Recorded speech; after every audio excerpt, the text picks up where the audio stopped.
I'll take it, but just one. I'll just take one book. I want the whole thing. And then the devotees answer that, well, that's fine, except for that the whole thing is the incarnation of Krishna. You can't take it apart. So this Bhagavatam then presents Krishna directly, and it goes through various categories of explaining our relationship with Krishna, starting off with understanding our relationship to the material world. The material world is a place that is especially provided for those who would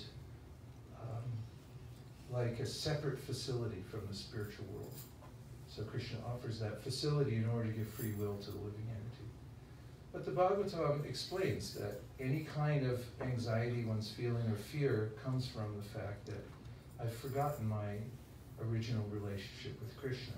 For instance, in the 11th canto of the Bhagavatam, there's a famous verse that says, Bhayam dvitiya binibeshatasya ishad apetasya viparyosmiti tamaya tam buddha avajitam bhaktyaikalisham gurudevatatma, which means that fear arises in our lives because of thinking that there's something other than my relationship with Krishna.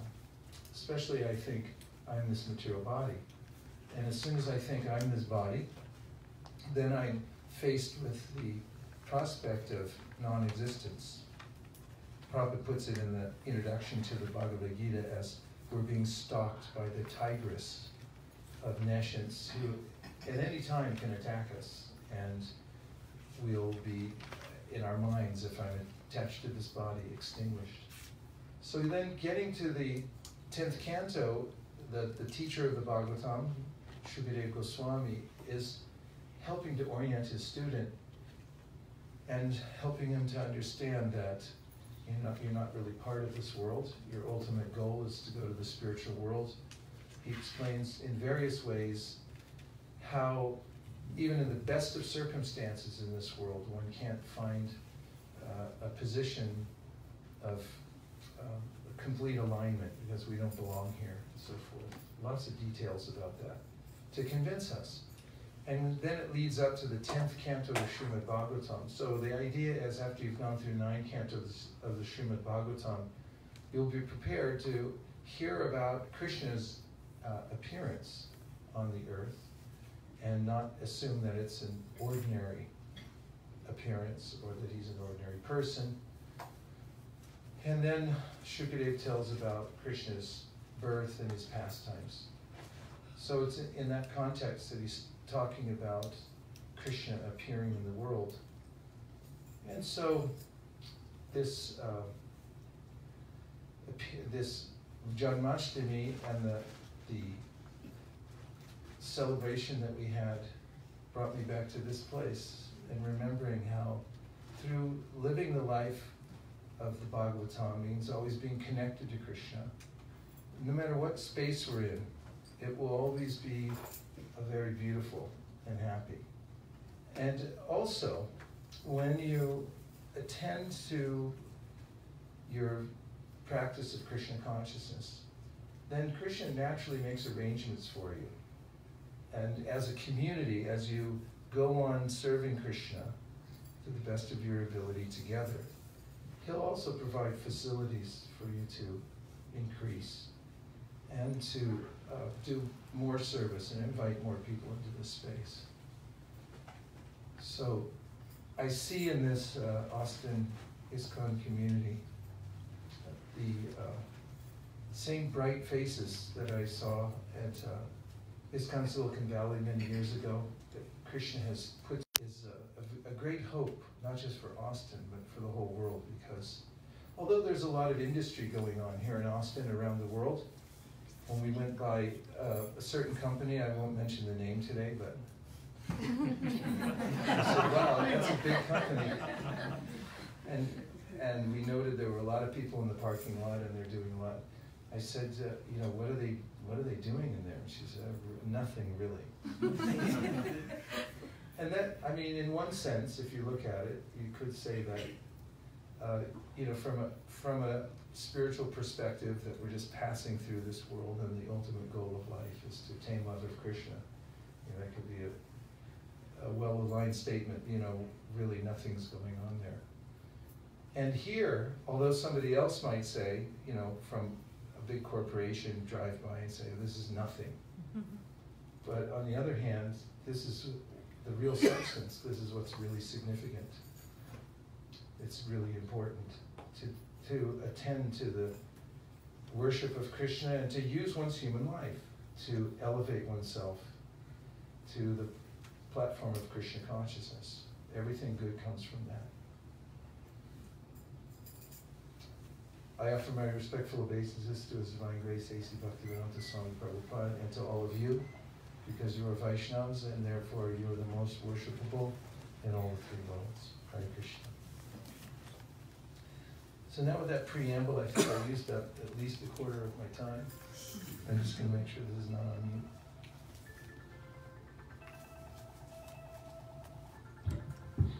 And that's our cue for kirtan.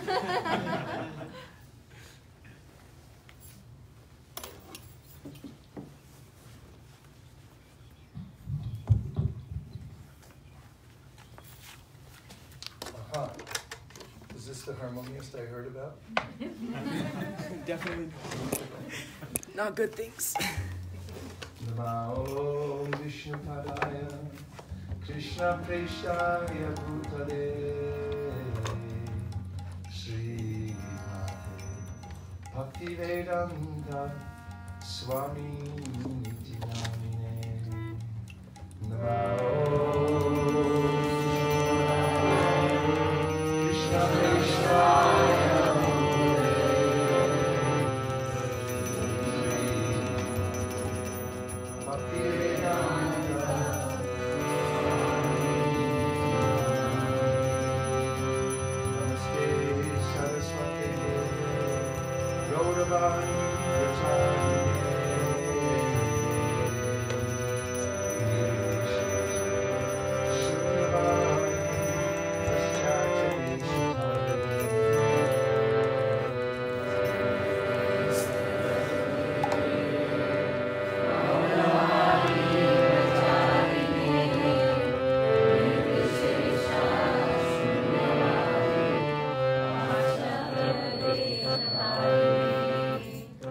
Jaya Shri Krishna Chaitanya Prabhu Nityananda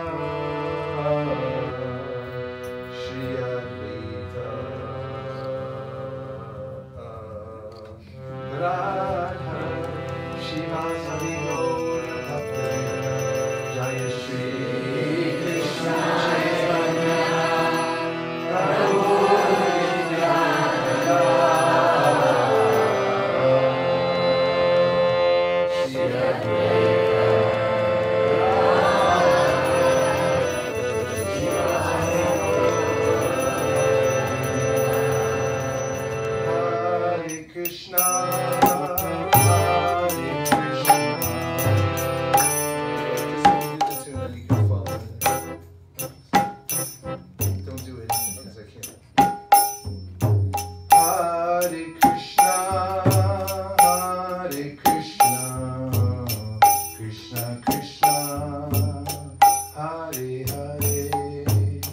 Hare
amazing how many books Srila Prabhupada was able to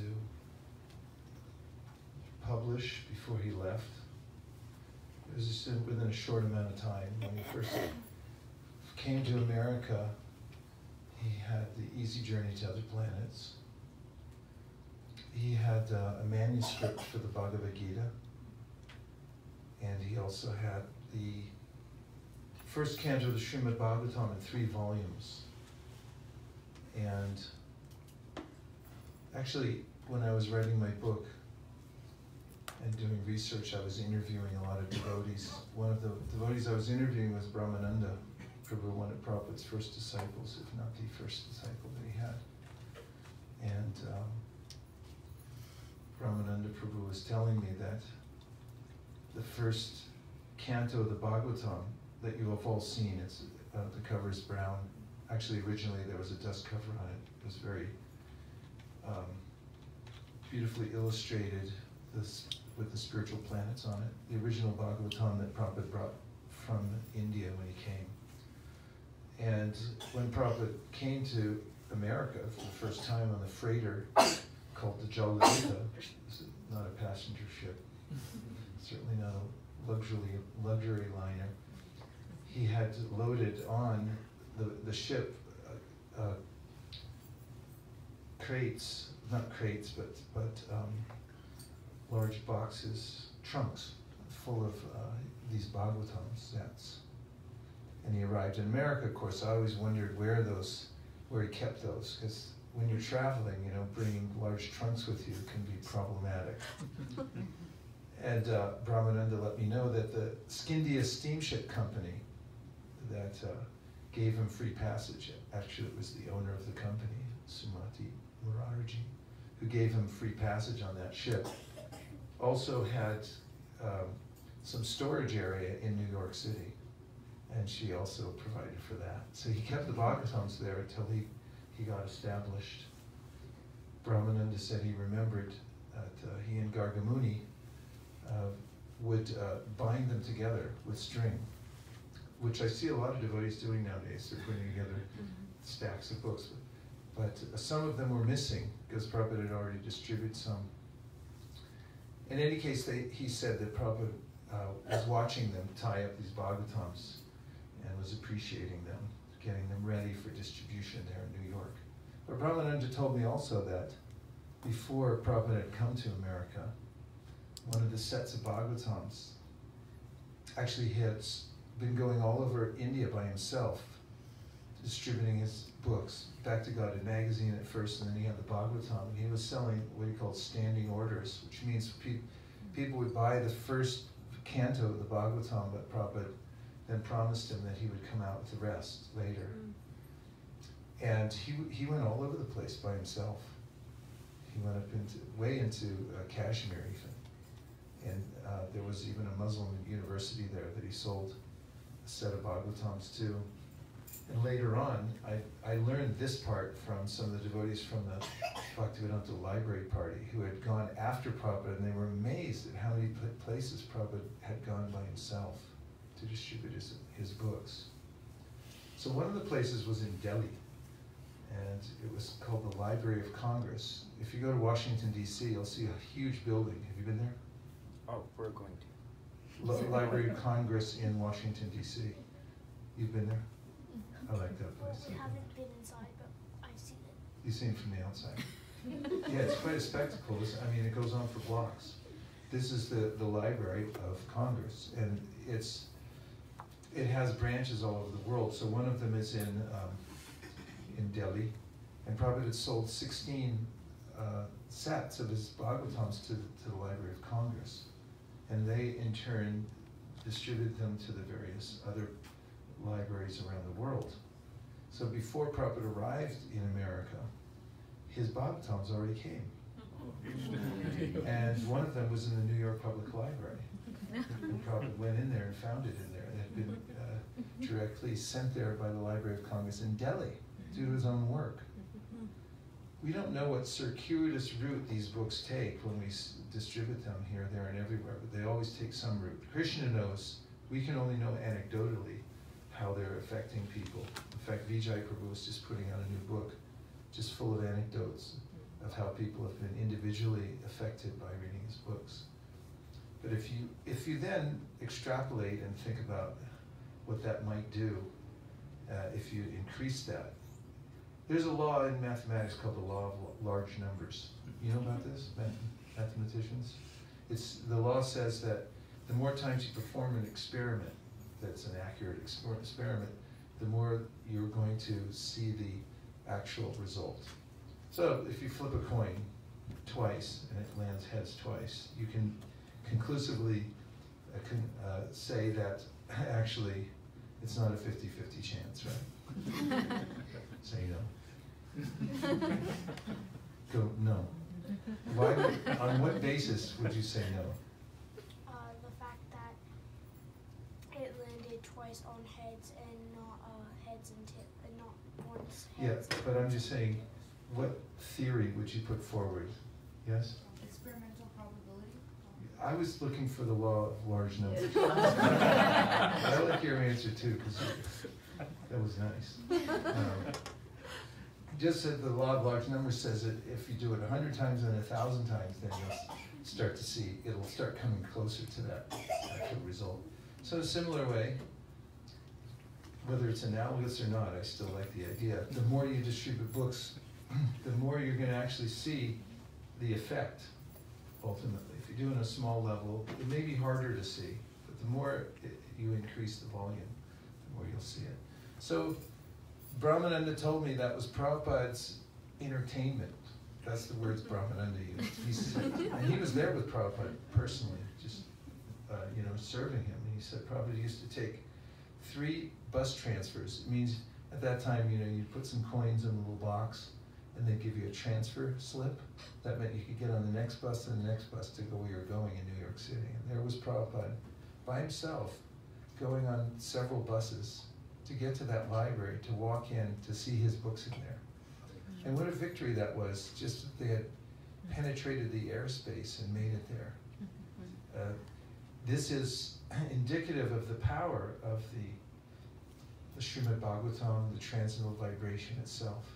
Once it enters, it's too late. The damage is done. It's like you can't take it back, because it's Krishna. Krishna enters the mouth of Aghasura, if you read in the 10th canto, and then he just expands and kills Aghasura. And similarly, we see when Krishna appeared as the Matsya incarnation, he was a little fish, and he got King Satyavrata, take me home. And he kept growing, growing, growing. That happens in our life too. It's just like, well, it's just a little thing. But then it becomes everything. That's what happens. So Prabhupada said that he told Shruti Kirti Prabhu that one day, he said, every day I write something. And he said, drops a day, and he used this several times. I saw him do it when he was talking about being consistent with your practice. He said, drops a day, and he would go like this with his hand. Drops a day, wear the stone away. He said, look how many books we now have. And he said, I've done this because I write something every day. And it was, if I may use the word again, painstaking, that he would sacrifice all else, especially sleep, which is something that is very difficult to give up. It's impossible, actually, unless you're not connected to this world at all. But he did that in order to produce these books. So what I've always felt when I'm reading Prabhupada's books, and it's the only individual instruction I ever got from Prabhupada, he's told me to read his books. And that was in the context of being introduced to him as a book distributor. And they said, you must also read my books. I've not written them just for selling. I've written them to be, for you to read and become pure devotee and go back to Godhead. That's what he said. So, what I've always felt was, if I can't write books like that at least I could try to invest the same kind of enthusiasm and consistent practice into reading his books as a way to reciprocate. because every author hopes that there's an audience there that will read what he or she has written. And this is a relationship, actually, between the author and the reader. So one of the ways in which we, as industrious human beings, can invest our energies is to think, how much did Prabhupada put into writing his books? It's not just sitting writing either. I mean, I've only written one book and published it. And when I finished writing, which was, I must say, like trying to swim across an ocean. As at first when I started writing, I was facing blank pages, and writers, at least, okay, I'll speak for myself. When I was writing, I faced a lot of self-doubt. It's like, there's a little voice inside my head saying, you can't write. And every sentence I wrote is go, this is terrible. No one, it's useless. There's always that, and it's fairly typical. I've read a lot about it. In fact, I read the most about it when I was procrastinating, not writing my book. Because that's one of the best ways to procrastinate not writing is to read books about how to write. And the best of them say, get out of here, go back and write. And after I'd finished writing, I had to actually shut down everything for 9 months because I was around the periphery until near Akula, my wife, and my best friend Keshav Bharti Maharaj, who also was my editor, told me, you're fooling yourself. Unless you stop traveling, unless you stop doing everything else and just focus on this, you'll never finish it. So they put me under house arrest. The two of them, they conspired. And it was a hard offer to refuse because Nicola was cooking and my best friend Keshav Bharti Maharaj was with me practically constantly. If it wasn't in our house, then we'd be there together on Skype talking about the writings and so forth. But when I finished, it was just as Prabhupada had said. He said it was like conquering an empire, finishing one book. But that was just the beginning. And my point was, once I finished the writing, you might think, it's just a book. There's a cover and there's other features to it. But that part is just as, if not more onerous than writing the book itself. Because, working with publishers, the layout, just as when if any of you have ever remodeled your house or started, you just think, we'll just remodel the house. Contractors practically live with you. And every 5 minutes they're coming and say, the tile isn't available in white, it's going to be available in pink. And, can you live with that? It's like, no, I can't live with that. But then we're going to have to readjust everything. And it's similar, making a book. So Prabhupada oversaw that too. When the Krishna book came out, he was the one who recruited the artists. In fact, he had plans going in his head, and he enacted them to make sure that the books were self-published. In fact, did you know this? When in America, Prabhupada received this order from his guru at Radhakund. You ask your guru at Radhakund, what do you want me to do? And his guru said, if you ever get money, print books. Prabhupada took that to heart. So when he came to America and it actually started getting some traction, he had disciples that were they had surrendered and they're working for him. There was just a tiny little bit of money coming in from various parts of the country. And what did Prabhupada want to do with that money? He wanted it all to be pooled so they could buy a house. And why did he want it? The specific reason was he wanted to put a printing press inside. And that's what he did. He got a printing press and he put it inside Beacon Street, Boston. That's the first house that ISKCON ever owned anywhere. And it was purchased. And one of the devotees who was an expert builder had to come there and reinforce the floor so the printing press didn't cave in the building. Meanwhile, Prabhupada had sent out 6 of his disciples in New York City to learn the art of printing. And just recently I had an overwhelmingly spiritually enlivening experience when I was in India with our yatra. and we went to Calcutta, which, by the way, out of all the holy places we went, Calcutta was the best. Because we went to Prabhupada's school, we went to the place where he used to live, where he'd worship his deities and family deities, and so forth. And then we went to the Bhagavazar Gaudiya Math. That was the flagship temple of Srila Bhaktisiddhanta Saraswati Thakur, who is the guru of Srila Prabhupada.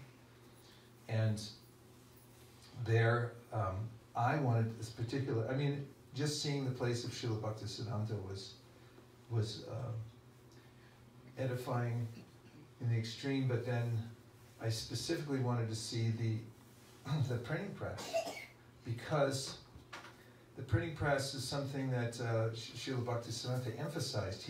When he designed the logo for his organization, the Gaudiya Math, he put an image of the printing press as among other images. And not only that, he established the printing press right near the deities.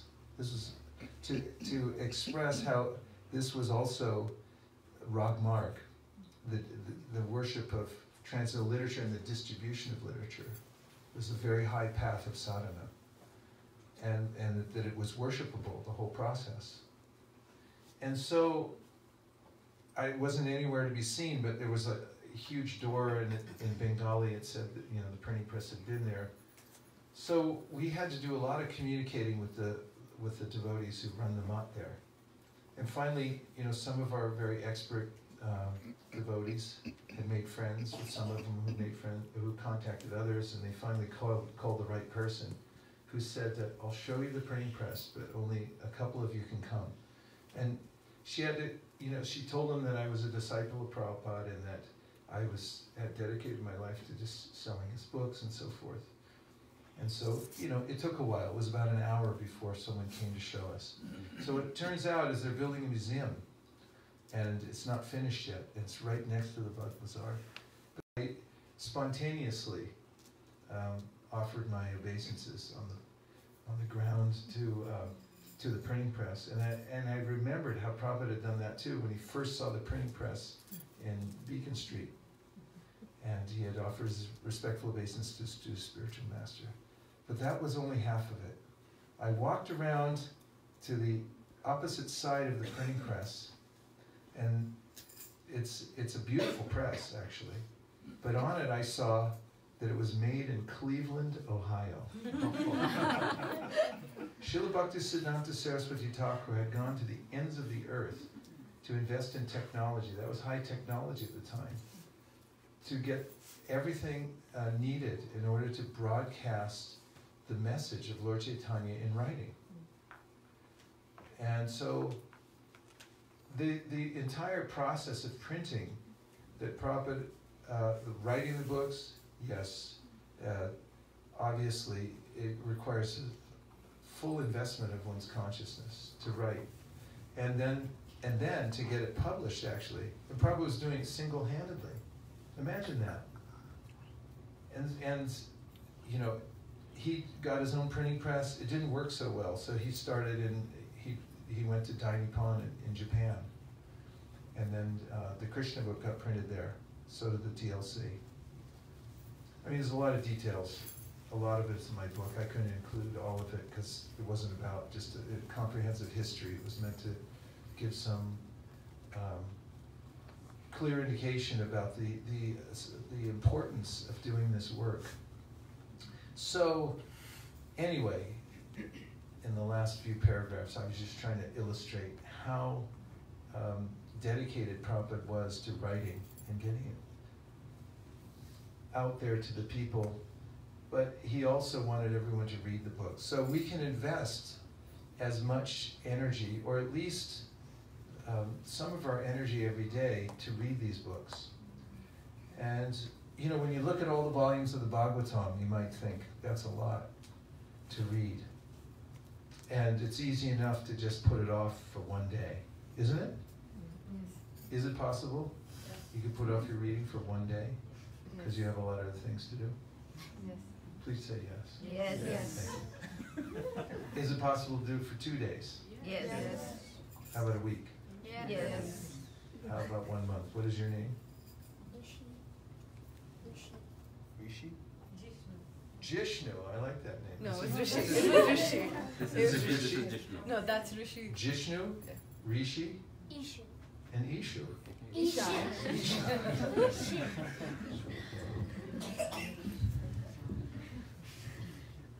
What is your opinion? Yes. Could somebody procrastinate for a month and not read? Yeah. But give them the mic. I want this to be. Is it possible then somebody could do it for 6 months? Just not read? It's not possible? You come from a good family. It's possible to go for 6 months, a year. It's not, the logic I'm trying to follow here. Here's what I'm trying to follow. If you can do it for a day, you can do it for 6 months. And you can do it for a year. I mean, what's the difference between a day and a year? Really? Unless you have some system to overcome the procrastination and do it. So it's just a very practical matter. I've always been interested in reading Prabhupada's books. I did before I joined the movement. It's really what drew me in. And then I tried to read as much as possible. But at a certain point, I realized it could be a lot more and it could be much more systematic. And I was listening to a motivational speaker one day, and he said, any task can be divided into smaller parts and then achieved. And then it just dawned on me, it was Krishna's arrangement, how I could apply that to reading Prabhupada's books. So then I said, of course, well, I have to very practically look at them and see how much is here. So then I thought, by pages. So Srivas Pandit Prabhu helped me count up all the pages in all the Prabhupada's books. And then we started making charts and saying, well, okay, how many pages are in the Bhagavatam? And if there are a finite number of pages, then I should be able to do this. If I divide it up into smaller parts, then I made a graph. And on the graph, it showed how many pages I have to read if I wanted to finish the Bhagavatam in 1 month. How many pages do you think that is? It's 502. That seemed a bit extreme for one day. In fact, we've experimented, we do every year in Govardhan, we sit down for Kartik and we just read Bhagavatam all day, about 5 to 7 hours. And you know, we've never really gone past 140 pages. So the 502, that's for like maybe you guys.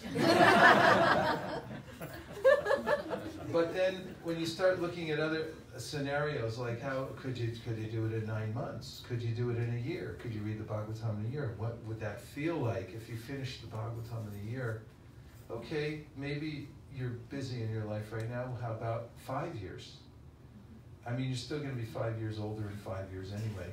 But if you finish the Bhagavatam in 5 years, what difference will it make in your life? Every difference in the world. Every difference in the world. You'll not be the same person.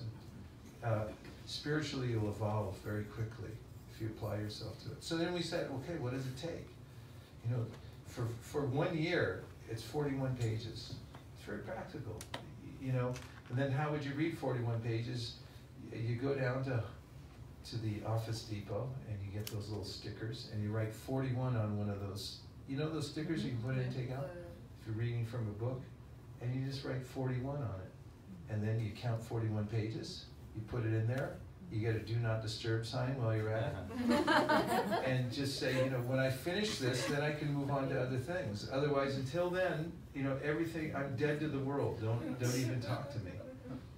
And if you do that, what difference will it make in your sadhana? And if you do it at the level of, you know, 5 years, how many pages a day is it? 5 years? 5, I think. Yeah, it's 8 pages a day. That's absolutely doable. In fact, it's maybe too little, too few pages, because you need momentum. You need something really to consume your life. So pick 2 years or 3 or 4 or something like that.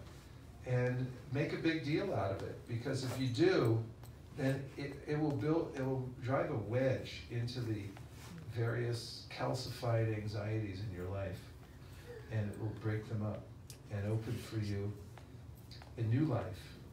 So anyway, I can ramble on here forever, as you can probably tell, but I would like to hear from you if you have some thoughts, means any reflections of things you heard, principles or ideas that you picked up so far that you think are valuable, or you could ask a question and I will try to answer it. Yes. Did you stop?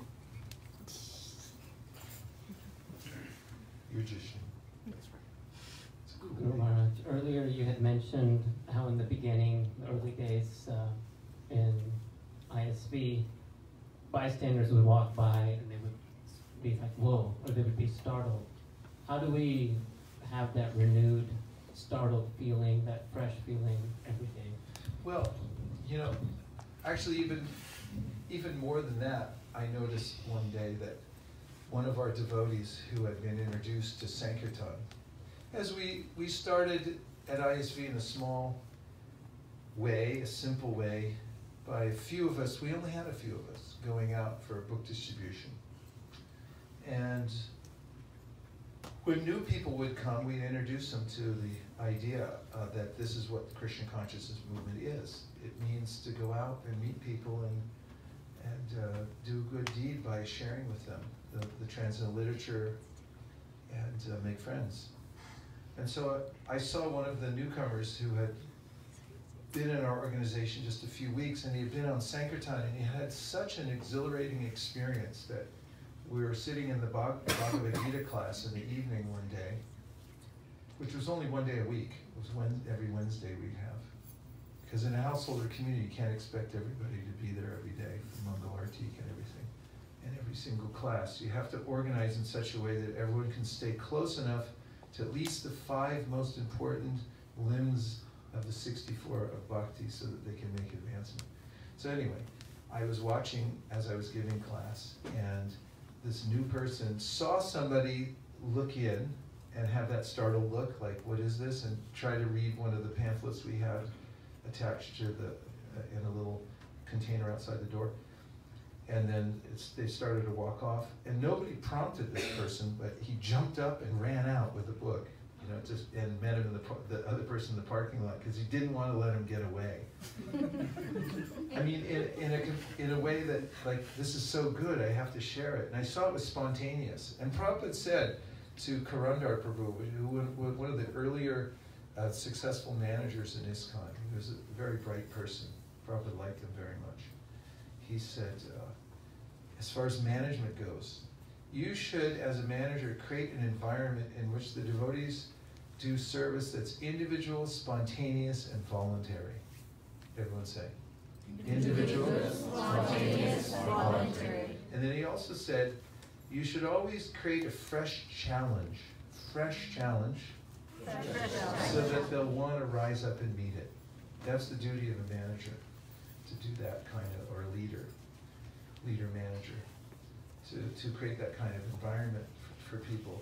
So Sankirtan does that, and also hearing and chanting together. In fact, they're inseparable. You know, Sankirtan means hearing and chanting, because if you don't hear and chant, you don't have much to distribute. When you read Prabhupada's books, and you're hearing sufficiently, it's so astoundingly real and commonsensical even, that it just makes perfect sense to distribute it to other people. If you don't read and chant and you don't have a taste for it, then you might start thinking, well, why sell Bhagavad Gita? Why not sell soap and a rope or something like that? You know, you can come up with millions of other ideas of things to do or sell, unless you're really enlivened about the Bhagavad Gita. So that freshness really comes from hearing and chanting together. That's the genesis of everything. Increase the hearing and chanting. Increase your own reading time, and chant Hare Krishna, remembering that you're connecting directly with Krishna. Other questions or comments? Maharaj, one more, many a times I think you have to turn that on. Maharaj, many a times it happens that the number of pages that we read is more random rather than specific number because of the scheduled data. Is it something, is that okay, or it's why important to have a specific number at least? I find it important to have a specific number. Randomness tends to, because the mind is so tricky that randomness can lead to a long hiatus.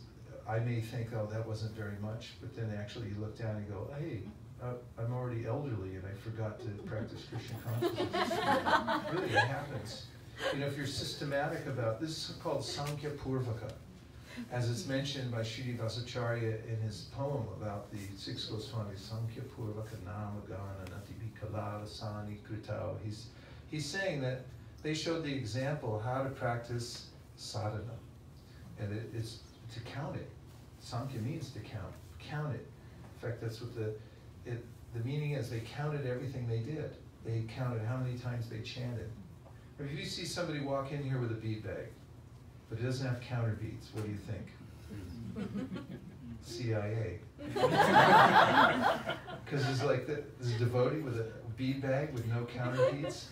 It's like, who, you know, like, are they wearing a wire or something like that? They're not really a devotee. They're pulling some kind of scam.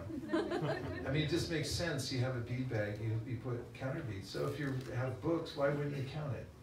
So it makes a huge difference because you can make progress. I've noticed, even in book distribution, you know, over the years, I started in 1973 and I've seen it evolve in different ways. And I remember the marathons. And, you know, devotees would go all out for the, in fact, in one marathon, I can't resist telling stories, but in St. Louis, there was a prize for for that marathon, they said whoever stays out the longest hours, that was the criterion. You stay out the longest hours on Sankirtan, you win the prize. The prize was Prabhupada's dhoti. And so one devotee won, and it surprised everybody, but later he admitted that he cheated because he got a hotel room just so he had to give the dhoti up and take the prize back.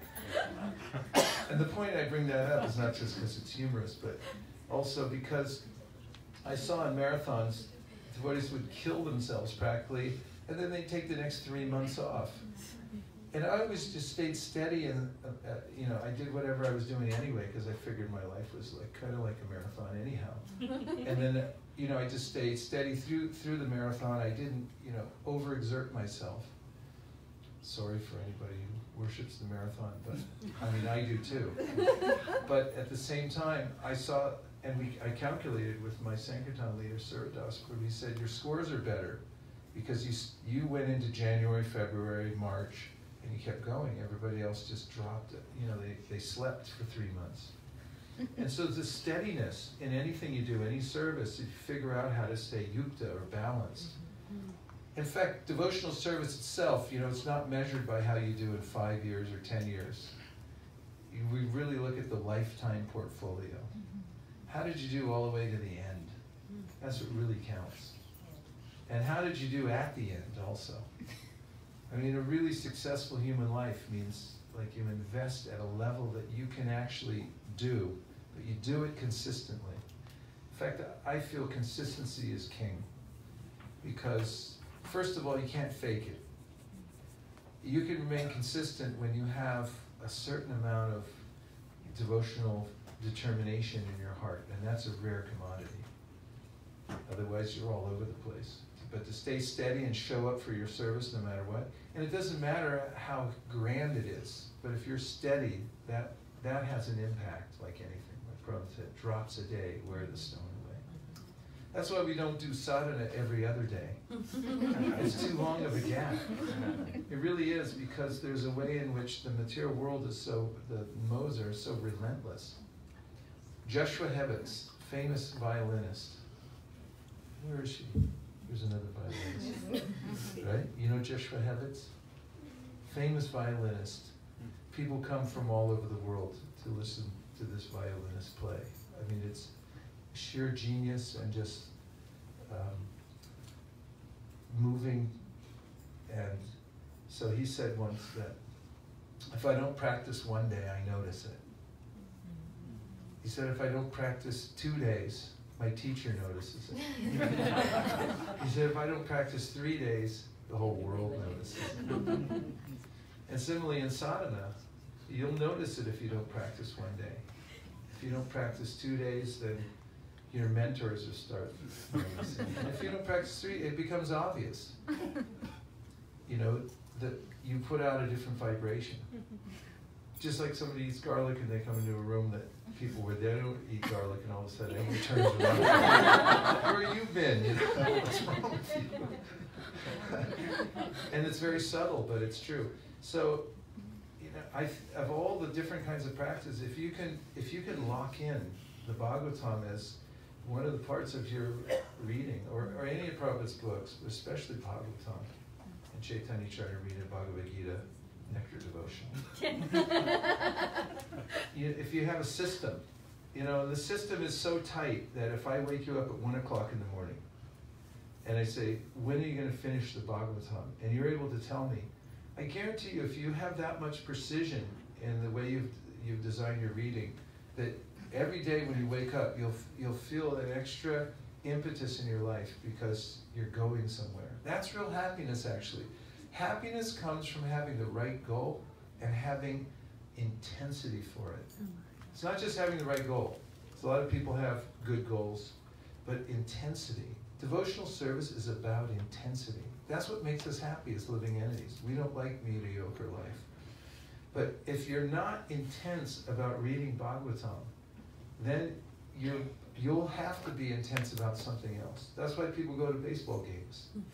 They're waiting for it to be the bottom of the ninth in the World Series, you know, and it's the last game, and the count is 3-2. Sorry for all you cricketers out there.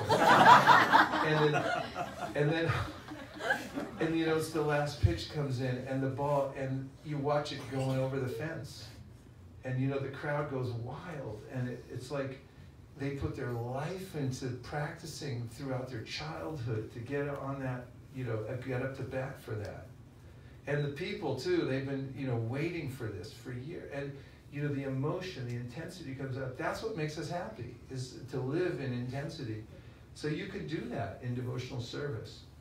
And so self-align yourself with that intensity for Bhagavatam and study it. Then you'll actually be happy, and then your life becomes exciting at every moment. You have to live on the edge to be happy. Don't play it safe and try to have too much comfort in the material world. Try to be a little edgy, because then if you're taking risks, then you're actually in a good zone. Taking risks for Krishna, that is. I like to say that you should feel comfortable outside your comfort zone. That's when you feel comfortable.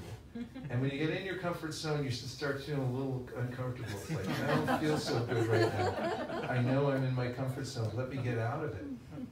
So push yourself a little bit, but not too much, not in a way that you get out of balance. Krishna says this in the Gita, Yukta hara viharasya, Yukta chesasya karmasu, Yukta swapna vabodasya, yoga bhavati dukkha. Be yukta, balanced in everything you do, but do add in things that necessarily keep you on that edge. And that's one of the things that is unassailable, is this reading of Bhagavatam. It'll change everybody around you too. My friend Satyadev Prabhu and I, whenever we travel together, mostly in Japan these days, but you know, when we do our chapter of Bhagavad Gita every day, we chant at least one chapter of Bhagavad Gita every day, out loud together.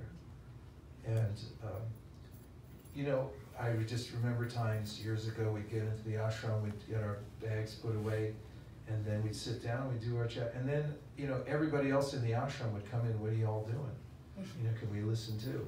And after 3 days of doing it, then the whole ashram starts to change and buzz. Just because that one simple activity, it only takes 15 minutes. But what a 15 minutes that is. When two people decide together to read the Bhagavad Gita out loud, at least all the verses. I mean, it just changes everything. So we have 30 more seconds if you have one last point. Yes, Prabhu. 1, 2. 15 seconds each. Or 14, leave me 2 seconds to each. So is there any difference like in reading from book or online? Also, I would like to know some guidelines. I have already got many, but like when to read, and is it important to recite prayers before reading? Like is it important to sing bhajans before or after reading, things like No, yes, yes, yes, and yes.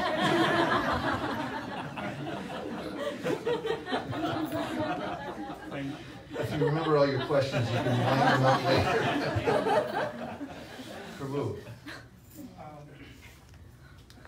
Yes, prayers are important. Prayers are very beautiful. Srimad Guru Ashtakami Terusha Brahme Mahote Pratita Priyatna Yastina Vrindavananata Saksha Sevaya Vallabhya Janashunta Eva. You know what that verse is? Who knows what that verse is? Is it glorification of Brahma Muhurta? It's the last verse. We'll close. Yes, you say. It's the last verse in the Guru Ashtakam. You think the last verse is Yasya Prasada Bhagavad Prasada. But there's another word. Shrimad Gurur Ashtakami Tarusha Brahme Muhurte Patita Priyatna Yastina Vrindavananata Sakshat Sevai Vallabhya Janashonte. This verse says anyone who recites these verses to the Guru during Brahma Muhurta hour goes back to Godhead. So a little boy heard this. This is the time of Srila Bhaktisiddhanta. And somehow or other, he made it from his village all the way to the Gaudiya Math. And he came into the Mangalartik, and all the big sannyasis were going, what's the little kid doing here? And afterwards they said, you know, little boy, where are you from? And he named his village, which was miles away. And they said, how'd you get here? And he walked. And he said, why'd you come? And he said, because I heard someone say that if you come to the Mangalartik during Brahma Muhurta hour, that you go back to Godhead. So they introduced him to Srila Bhaktisiddhanta, and Srila Bhaktisiddhanta says, get him a bicycle so he can come whenever he wants. And he sheltered that kid and let him come anytime.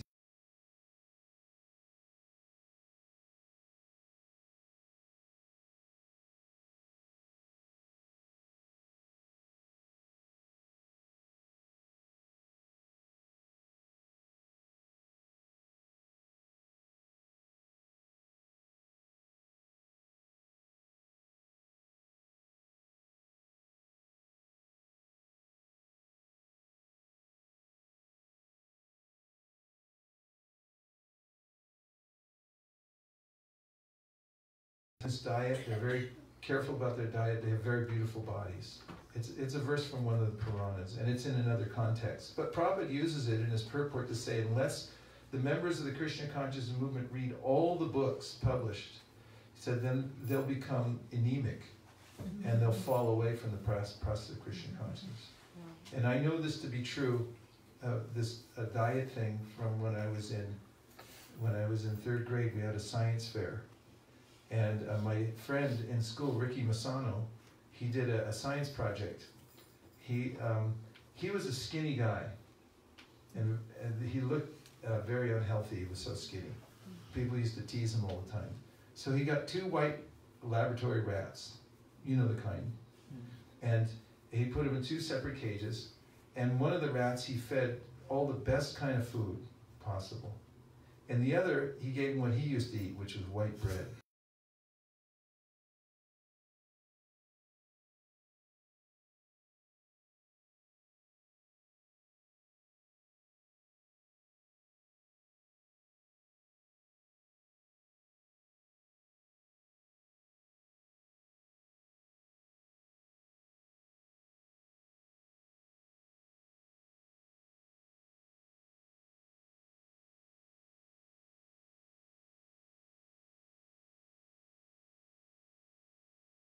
Similar way, if you don't hear and chant, well, let's put it in the positive. If you make a nice diet for yourself of these prayers, you read a significant amount every day, or at least be consistent, and you do good rounds, you focus, you're going to be spiritually strong, and you'll look spiritually strong, and you'll know it for yourself. No one will have to give you a certificate.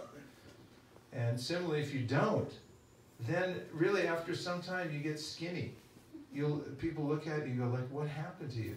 Or they won't say it to your face, they'll say it to you, like, what happened to him?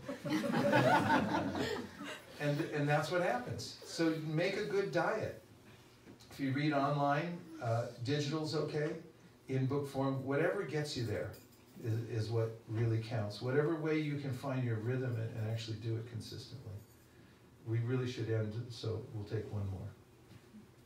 So my question is on bridge books Bridge books, yes. that we distribute during book distribution. Uh-huh. So generally, I feel that I'm more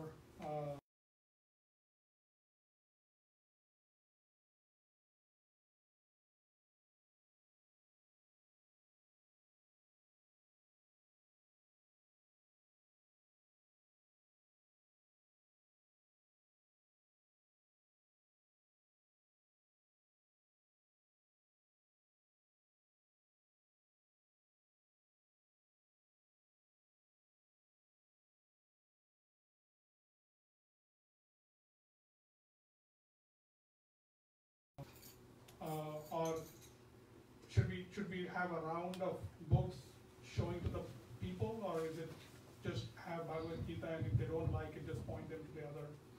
Well, let me ask you, what is a bridge in general meant to do? Connection. Very philosophical question. What's it supposed to do anyway? Connect the Prabhupada's books. No, I'm not talking about bridge books. I'm just talking about bridges. Go to the What is the idea behind a bridge? Connect one point to another.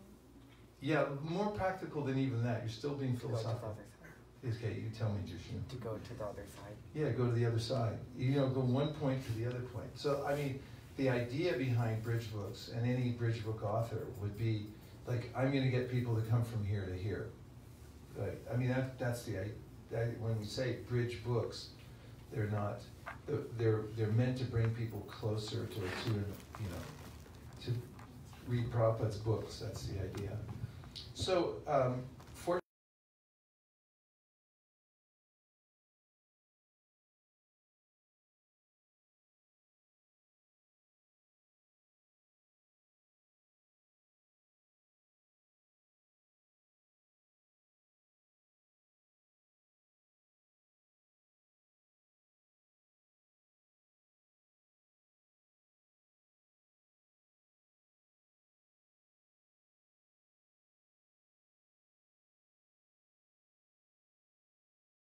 taste, or they have a tolerance for distributing in a certain way, because they have a different realization than others. How they've started, how they've approached, so they do a certain way also. So in our teams, I like to encourage people to do what they especially are enthusiastic about, because when a devotee does what he or she likes to do and really has faith in, then it comes out when they're presenting. Like a lot of times people ask me, and it may be related in a certain way, like, what should I wear when I go out on book distribution? Do I have to wear a dhoti? And my realization is, after years and years of trying anything and everything, and I do mean that, is wear what you feel comfortable enough in to go out and relate to people as best you can.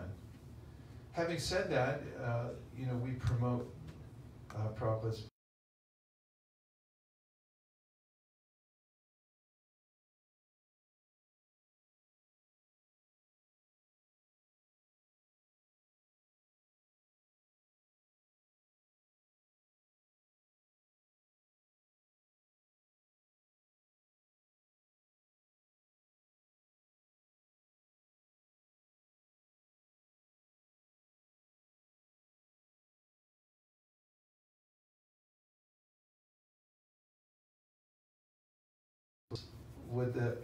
who else would have been able to empower somebody to continue the Bhagavatam in that way and to give purports? And I say, if you take some random purports and you put them next to each other and ask people, okay, you read this one, then you read that one, tell me, and don't tell them where it's from. Tell me which one's Prabhupada's and which one's somebody else. Then I believe they won't be able to tell, really, because of Prabhupada's power. He was able to empower people to write books. The book you mentioned, what was it called? The Devamrita Swami's book? No, that's Satyaraj Prabhu's book, The Hidden Glory of India. Oh, The Hidden Glories of India, yeah. Anyway, there's a lot of different books, and you have to find which ones match the best. We do mostly promote Prabhupada's books, but in certain cases, like I was downtown San Francisco, and I was distributing with a devotee who was watching me, and I was presenting Bhagavad Gita, and 3 times in a row, after people took the Bhagavad Gita,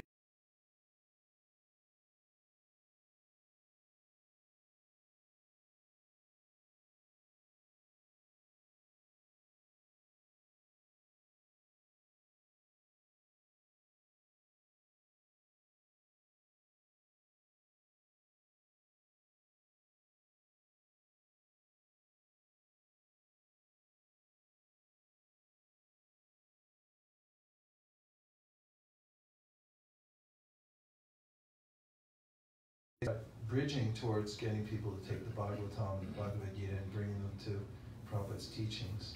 But the way in which you do that depends on your personal style a lot.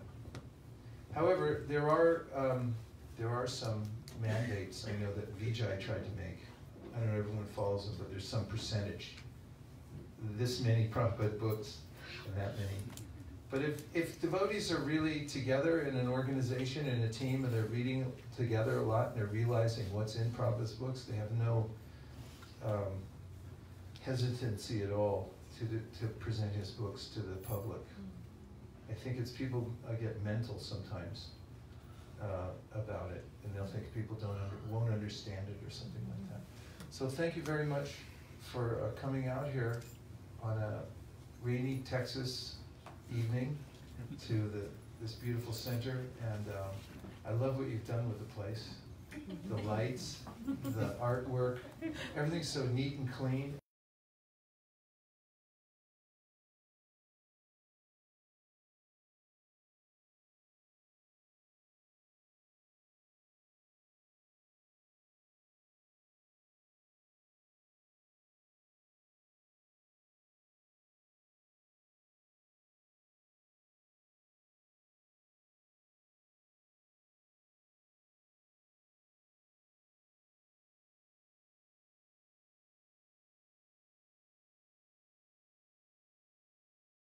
High sadhana that will help you develop in Krishna consciousness, and it'll increase your taste for hearing and chanting.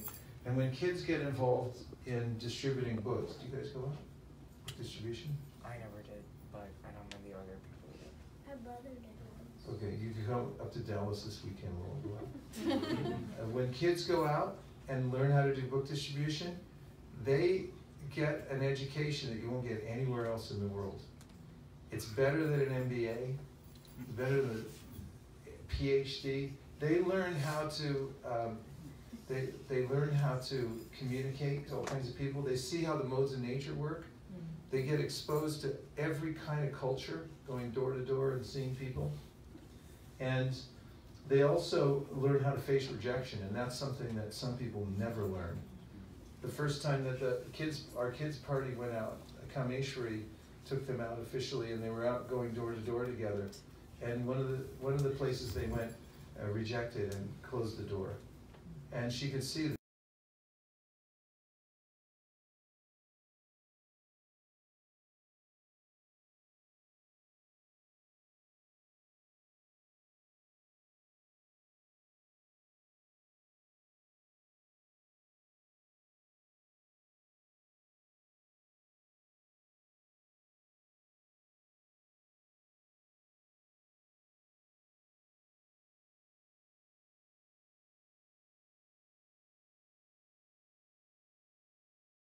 And also they're fortified and knowledgeable, and they learn about all different aspects of material and spiritual life just from doing Sankirtan. So keeping that as the tip of the spear of your thrust for the organization is very effective, because it's also following the order of the Acharya, and it will bring great mercy. Gaur Premanande Hari Bol.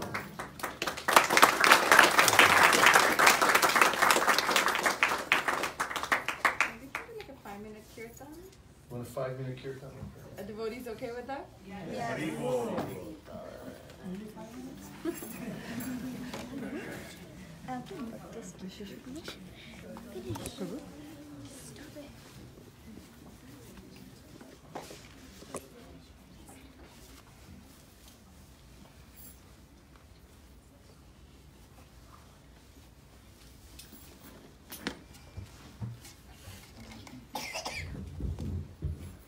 Jaya Radha Madhava